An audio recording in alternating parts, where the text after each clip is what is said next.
भाजप आमदार नितेश राणे यांनी नगरमध्ये मुस्लिम समाजाबद्दल आक्षेपार्ह वक्तव्य केलं असून त्यांच्या विरोधात गुन्हा दाखल करून त्यांची आमदारकी रद्द करण्याची मागणी जिंतूर एमआयएम पक्ष जिंतूरतर्फे तहसीलदारांमार्फत करण्यात आली आहे। या निवेदनात म्हटले की प्रेषितबद्दल अवमानकारक वक्तव्य करणारे रामगिरी महाराज यांच्या समर्थकांना नगरमध्ये आयोजित सभेत आमदार नितेश राणे यांनी मुस्लिम समाजाबाबत अक्षम्य वक्तव्य करून दोन समाजातील तेढ निर्माण करण्याचा प्रयत्न केला आहे। तसेच राणे मुस्लिम समाजाबद्दल अपमानकारक वक्तव्य करत असून नितेश राणे यांची आमदारकी रद्द करून त्यांच्यावर गुन्हा दाखल करण्याची मागणी निवेदनात करण्यात आली आहे। निवेदन तहसीलदार जिंतूर मार्फत राज्यपाल आणि विधानसभा अध्यक्ष यांना पाठवण्यात आले। या निवेदनावर एमआयएम पक्षाच्या कार्यकर्त्यांची स्वाक्षरी आहे।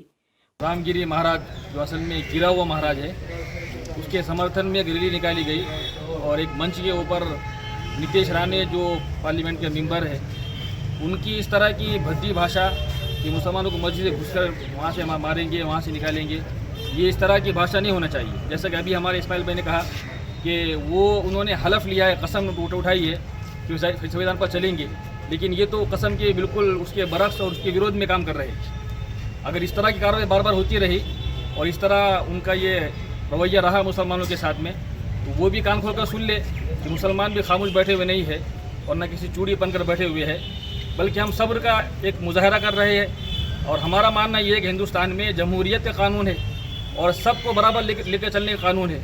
तो हम अभी तक कानून से, हुकूमत से ये मांग कर रहे हैं कि उन पर सख्त कड़ी से कड़ी कार्रवाई हो।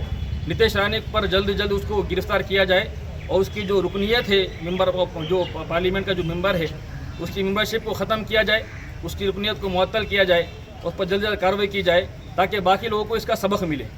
वरना अगर इसी तरह का चलता रहा तो हमारा भी एक वक्त तक सब्र रहेगा और जब हमारा सब्र छलकेगा तो हिंदुस्तान की जो अमन और शांति है वो बिल्कुल पूरी तरह भंग हो जाएंगी और ख़त्म हो जाएंगी।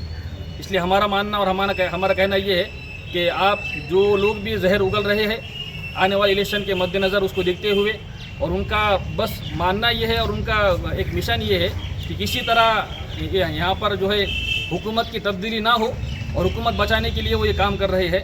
तो इस तरह जो भी जहर दिन ब दिन उगल रहे मुसलमानों के खिलाफ, उन पर कड़ी से कड़ी कार्रवाई की जाए, उनको सज़ा दी जाए। हमारा आपसे हमारी अपील है। जानिब से आज निवेदन दिए हमने राज्यपाल को और चुनाव आयोग के लिए और पुलिस प्रशासन, पुलिस निरीक्षक साहब, इनके ऊपर जो सामने वाले ने खुलेआम जो धमकी देने की जो बात की है, उसके लिए इनके ऊपर कड़ी से कड़ी जो भी कायदे बढ़ते हैं इनके ऊपर गुन्हे दाखिल करने में आना। और इसलिए कि हमारी प्रशासन से और प्रशासन से ये उम्मीद है कि ये लोग जो बार बार जो आज जो मुसलमानों को जो टारगेट बनाया जा रहा, तो हमको हमारी ये जो कानून से, प्रशासन से भी ये जो उम्मीद है कि इन्होंने तात्काल में इनके ऊपर गुन्हे दाखिल करना। एक तो खाली मुफ्ती सलमान आजरी साहब ने खाली एक शेर कहा था तो उनको आज तक ये जेलों के चक्कर काटा जा रहा।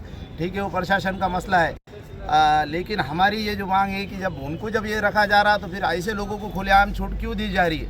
तो देश का अगर वातावरण बरकरार और सुकून से रखना है तो हमारी देश के प्रशासन से भी और प्रशासन से भी ये मांग है कि इन लोगों के ऊपर कड़ी से कड़ी ये गुनाह दाखिल करके इनको जेलों के अंदर बंद करना और उनके सदस्य पद से उनको राजीनामा देने को लगाना या फिर हटा देना, ये हमारी मांग है। प्रतिनिधि रियाज चाऊस, NTV न्यूज़ मराठी, जिंतूर।